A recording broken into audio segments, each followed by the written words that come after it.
हरे कृष्णा। दीपावली।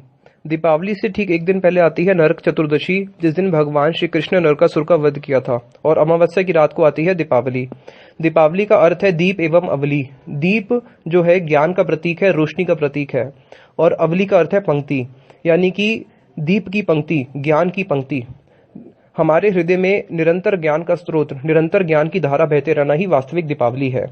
इस दिन यशोदा मैया ने भगवान श्री कृष्ण को बांधा था। तो जो दामोदर लीला है वो कार्तिक के दिन ही हुई है, जिस दिन भगवान कृष्ण यशोदा मैया के प्रेम में बंध गए।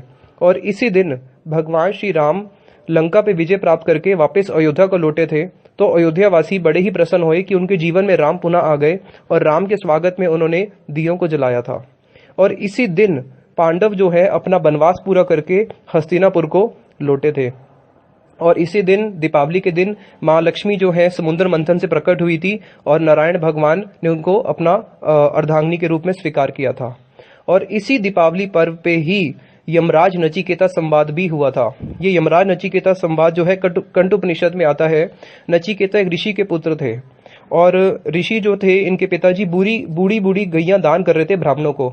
तो बेटे से देखा नहीं गया। नचिकेता बोले, अरे पिताजी, बूढ़ी गाय क्यों दान करते हो? दान करनी है तो युवा गाय दान करो, जो कम से कम दूध तो देगी। तो अगर आपको इतना ही मोह है तो आप मुझे दान कर दो। तो पिताजी बड़े क्रोधित होकर बोले, जा, मैंने तेको मृत्यु को दान दिया। और इनके बेटे बड़े सत्यवादी थे। इतना सुन के यमलोक में यमराज जी के पास पहुंच गए। यमराज जी का वहां पे 3 दिन इंतजार किया। यमराज जी यमपुरी में उपस्थित नहीं थे। 3 दिन बाद जब यमराज जी आए, देखे मेरे से तो बहुत बड़ा अपराध हो गया। ये 3 दिन से ऋषि पुत्र मेरे यहाँ पे मेरा इंतजार कर रहा है बिना कुछ खाए पिए। बोले, नचिकेता, हम तुमसे बड़े प्रसन्न हैं, तुम 3 वर मांगो। तो नचिकेता ने वहां पे यमराज जी से 3 में से 1 वर ये मांगा था कि आप मुझे आत्मज्ञान दे। तो दीपावली के दिन ही नचिकेता को यमराज जी ने आत्मज्ञान दिया और भगवान की भक्ति का उपदेश दिया।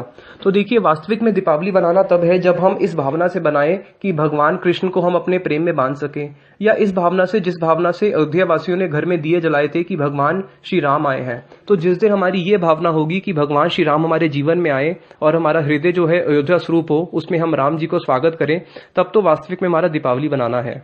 अगर हम भगवान राम और भगवान कृष्ण को भूल गए और केवल दीपावली बना रहे हैं, तो ये ऐसा हो गया कि एक बच्चे का जन्मदिन है, लेकिन बच्चा कौन है हमें नहीं पता, लेकिन हम जन्मदिन में केवल खा पी रहे हैं और बड़ा आनंद ले रहे हैं, लेकिन बच्चे से मतलब नहीं है। तो जब तक हमारे हृदय में हम राम और कृष्ण की भक्ति को नहीं लेके आएंगे, तो तब तक दीपावली नहीं है। तमसो मां ज्योतिर्गम्य, अंधकार से रोशनी की तरफ आना ही वास्तविक दीपावली है। इसका मतलब ये नहीं है घर में लाइट जला देना। इसका मतलब है हमारे हृदय के अंदर एक अज्ञान, जो अंधकार रूपी अज्ञान है, उसको हटाना, जिसको भगवत गीता में भगवान बोलते हैं, ज्ञान दीपेन भास्वता, ज्ञान रूपी दीप को अपने हृदय में प्रज्वलित करना, जीवों के प्रति दया करना। देखिए, अपने घर में तो हर कोई मिठाई खाता है और अपने घर में तो हर कोई बत्ती जलाता है। वास्तविक तो हम इंसान को तब इंसानियत माने जब वो दूसरों के घर में, जहाँ पे आज तक बत्ती नहीं है, जहाँ पे कुछ खाने को नहीं है, उनके पास जाके जब वो उनके लिए कुछ करे, तब तो हम माने कि उसके हृदय में दया है, उसके हृदय में करुणा है जीवों के प्रति, उसके हृदय में दैन्य है। लेकिन जब तक हमारे हृदय में ये सब वस्तु नहीं है, तब तक वास्तविक में हमारे हृदय में क्या है? अंधकार भरा हुआ है, और बाहर हम बड़े बड़े दिए जला रहे हैं। लक्ष्मी, आज के दिन सब लोग लक्ष्मी की उपासना करते हैं। लक्ष्मी के 2 वाहन है, एक है उल्लू और एक है गरुड़। लक्ष्मी जी उल्लू पे आती है कब, और गरुड़ पे कब आती है? लक्ष्मी जी जब नारायण के साथ आती हैं तब वो गरुड़ पे बैठ के आती हैं, और लक्ष्मी जी जब अकेले आती हैं तो वो उल्लू के ऊपर बैठ के आती हैं। तो जो व्यक्ति राम को नहीं चाहता, कृष्ण को नहीं चाहता, विष्णु को नहीं चाहता, केवल लक्ष्मी को चाहता है, वो रावण के समान है। क्योंकि रावण सीता को चाहता था, राम से द्रोह करता था। और ऐसी लक्ष्मी जब आती है, वो उल्लू पे बैठ के आती है और उल्लू बना देती है। वो क्या करती है? लक्ष्मी आके उसके अहंकार को बढ़ा देती है और उसको पाप के कार्य में लेके जाती है। यानी कि मदिरा पान करना, स्त्री संग करना, उसके बाद जुआ खेलना, मांस पान करना, दूसरों को कष्ट देना, और उस प्रकार से उसका पतन होता है, वो नरक की ओर जाता है। लेकिन जो लक्ष्मी नारायण के साथ आती है, वो सद्बुद्धि देती है। वो उस लक्ष्मी को अच्छी जगह पे इस्तेमाल करेंगे। दूसरों की सेवा करना, भगवान की सेवा करना, भक्तों की सेवा करना, दान पुण्य आदि, उस कार्य में अपनी लक्ष्मी को लगाएंगे, और उससे वो वैकुंठ की ओर जाएंगे, भगवान के धाम की ओर जाएंगे। देखो, एक माता पिता, उनके 5 संतान हैं। उसमें से एक जो सबसे बड़ा वाला बेटा है, पिताजी जब भी उसको धन देते हैं, वो उस धन को चारों भाइयों में बांटता है, कभी अकेले नहीं खाता। लेकिन जो छोटे भाई हैं उनको जब भी धन देते हैं वो क्या करते हैं, किसी को भी नहीं देते, अपनी जेब में रख लेते हैं। तो अब आप खुद ही सोचिए उस समय माता पिता क्या करेंगे, किसको धन देंगे, बड़े वाले को या छोटे बच्चों को? बड़े को देंगे। क्यों? क्योंकि वो हमेशा बांटता है, छोटा वाला तो कभी बांटता ही नहीं है, तो उसको देंगे क्यों?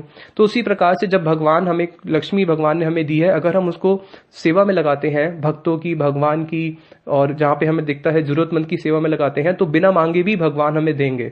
और अगर हम उसको सेवा में नहीं लगाते तो भगवान हमें लक्ष्मी नहीं देंगे, क्योंकि लक्ष्मी बड़ा चंचला है।